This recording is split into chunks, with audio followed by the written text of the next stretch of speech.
నాకు చాలా time waste అయిపోయింది సార్. రామచంద్ర యాదవ్ గారు ఒక పొలిటికల్ స్ట్రాటజీ ప్రకారంగానే ఇదంతా చేస్తున్నారు. ఎందుకంటే ఫస్ట్ నిరుద్యోగ యువతకి నేను జాబ్ మేళా అని చెప్పేసి పెట్టారు, అది అటర్ప్లాప్ అయిపోయింది.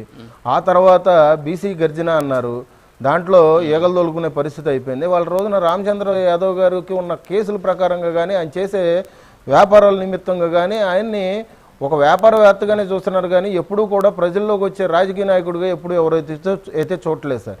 ఆయన గవర్నమెంట్కి పెట్టిన అల్టిమేటం సంబంధించి ఈ 5 అంశాలు ఏదైతే ఉన్నాయో సార్ ఈ ప్రధానంగా ప్రభుత్వము ఆచరణలో పెడుతున్నాయే రేపు. కాకపోతే కొంచెం సమయాభావం వల్ల కొంచెం లేట్ అవుతుందే కానీ బీసీల బాధ్యత మేము తీసుకుంటాం.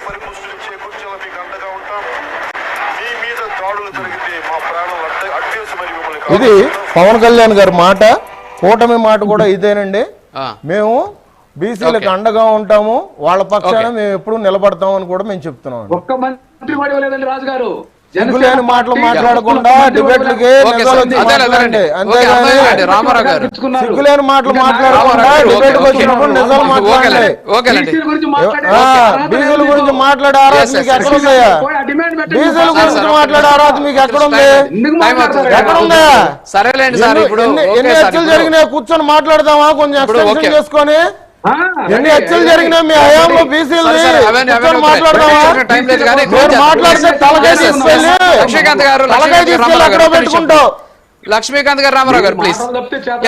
చేతగాని మాటలు చేతగాని చేస్తూ మీకు లక్ష్మీకాంత్ గారు, బొట్ల రామారావు గారు, రామ్మోహన్ గారు, మస్తాన గారు, థ్యాంక్ యూ వెరీ మచ్.